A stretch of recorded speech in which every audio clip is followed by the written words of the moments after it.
మనము ఏది ఎలా కట్టుకోవాలి? కట్టుకునే విషయానికి వచ్చేసరికి దేవుని వాక్యంలో 4 విధాలుగా దేవుడు మాట్లాడుతున్నాడు క్రొత్త నిబంధనలో. మొట్టమొదటిగా ఏది కట్టాలి, ఎలా కట్టాలి? ఎందుకంటే నా మందిరాన్ని కట్టండి అని ప్రభు ఇక్కడ ఆజ్ఞయిస్తున్నాడు. హగ్గయి 1వ అధ్యాయము 8వ వచనంలో, పర్వతములెక్కి మ్రాను తీసుకుని వచ్చి మీరు ఈ మందిరమును కట్టించిన ఎడల దాని యందు నేను సంతోషించి నన్ను గణపరచుకొందునని యెహోవా సెలవిచ్చుచున్నాడు. క్లుప్తంగా చెప్తాను ఈ 4 విషయాలు. మొట్టమొదటిగా యూదా పుస్తకము 20వ వచనము. యూదా 20. ప్రియులారా,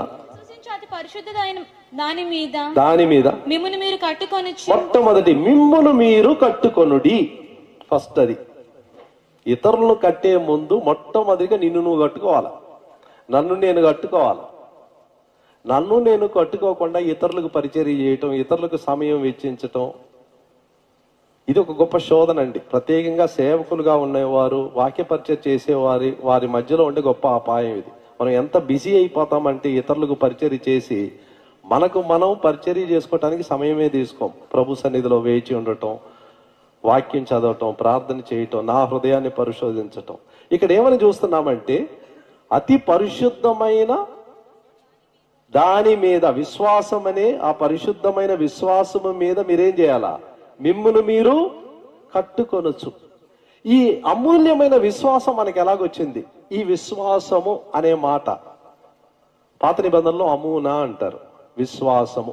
ఈ అమూనా అనే మాటకు 2 అర్థాలు ఉన్నాయి. మొదటి అర్థం ఏంటంటే విశ్వాసము, రెండో అర్థం ఏంటంటే విశ్వాస్యత, ఫెయిత్ఫుల్నెస్, విశ్వాస్యత. ఒక విశ్వాసి అంటే ఎవరంటే 2 అర్థాలు. మొదటి అర్థం నేను దేవుని నమ్ముట, అది విశ్వాసం. నేను విశ్వాసినండి అంటే అర్థం ఏంటి? నువ్వు దేవుని నమ్ముతున్నావు, దేవుని వాక్యాన్ని నమ్ముతున్నావు, అది విశ్వాసం. రెండో అర్థం ఏంటి తెలుసా? నీవు దేవుని చేత నమ్మబడుట, నమ్మకత్వము, విశ్వాస్యత, అది రెండో అర్థం. చాలా మందికి మొదటి అర్థం తెలుసు, రెండో అర్థం తెలియదు. నీవు దేవుని నమ్ముతున్నావు, చాలా బాగుంది. దేవుడు నిన్ను నమ్మగలడా? నువ్వు నమ్మక యోగ్యంగా ఉన్నావా? ఒక పని చెప్తే ఇతడు నమ్మకంగా చేస్తాడనే ధైర్యం ఉందా? దేవునికి ఆ ధైర్యం ఉందా? విశ్వాసులకు ఆ ధైర్యం ఉందా? చాలా స్థలాల్లో వెళ్ళేటప్పుడు సహోదరుని ప్రేమతో అడుగుతూ ఉంటాను, మీ సంఘంలో చాలా ప్రాముఖ్యమైన విషయం ఏంటి, ఏ విషయం కొరకు ప్రార్థన చేయాలంటే వాళ్ళు అంటారు, మా సంఘంలో మనుషులు ఉన్నారని, డబ్బులు ఉంది, తలాంతలు ఉంది, అంతా ఉంది, కానీ విశ్వాస్యత కలిగిన వాళ్ళు లేరు అంటారు. నమ్ముకొనదగిన వాళ్ళు లేరు. ఇది బాగా తలాంతలు ఉంది, ఎప్పుడు కొంప ముంచుతాడో తెలియదు. చూడటానికి బాగున్నాడు ఆయన, బాగా వాక్యం చెప్తాడు, బాగా పాటలు పాడతాడు, అంతా చేస్తాడు. ఈయన ఎప్పుడు ఏం చేస్తాడో, ఎక్కడ జారుతాడో తెలియదు. అది సామెతలు 20వ అధ్యాయం 6వ వచనం. సామెతలు 26వ వచనం. దయచూపు వానిని కలుసుకొనుట అనేకులకు తటస్థించును, నమ్ముకొనదగినవాడు ఎవరికి కనబడును. అంటే ఇది చాలా అరుదైన ఒక వర్గం. ఇది కొనదగిన వారు, విశ్వాస్యత కలిగిన వారు. దేవుడు తన దృష్టిని ఈ లోకంలో ఆయన చూచేటప్పుడు, వెతికేటప్పుడు ఎవరి కొరకు వెతుకుతున్నాడు తెలుసా? నమ్మకస్తుల కొరకు వెతుకుతున్నాడు. తెలివైన వారిని గురించి కాదు, తెలివి ఆయన ఇస్తాడు. జ్ఞానుల గురించి కాదు, జ్ఞానం ఆయన ఇస్తాడు. అన్ని ఆయన ఇవ్వగలుగుతాడు, ఒక్కటి మాత్రం ఆయన ఇవ్వలేడు, విశ్వాస్యత. అది నీవు నేను దేవునికి చూపించవలసింది.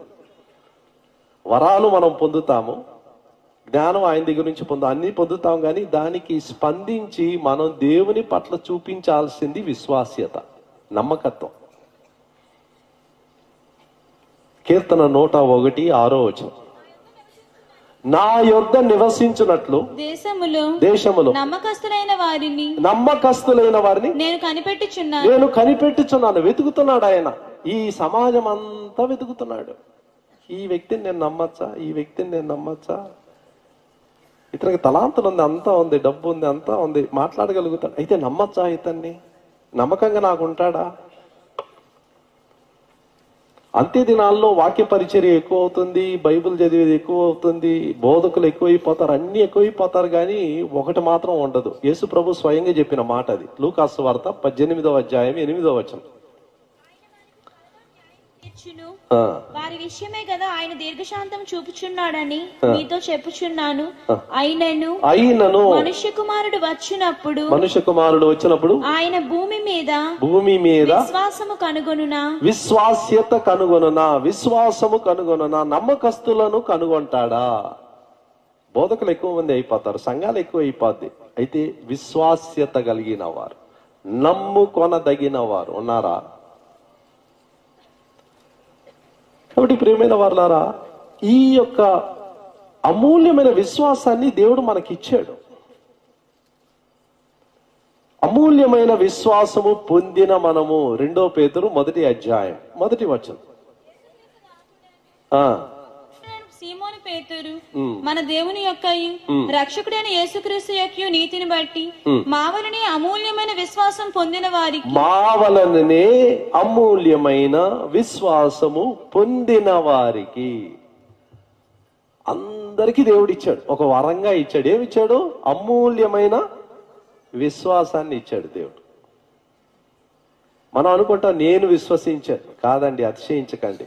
ఇది మనం విశ్వసించింది కాదు, దేవుడు మన హృదయంలో ఉంచిన విశ్వాసం. అది వాక్యం వినేలాగా చేశాడు. మొట్టమొదటి మెట్టు వాక్యానికి యథార్థంగా నేను స్పందించినప్పుడు, అవును ప్రభా నీ వాక్యం చెప్పేది నిజం, నా పరిస్థితి ఇదని ఒప్పుకుంటే దేవుడు మనకు విశ్వాసం అనే వరం ఇస్తున్నాడు.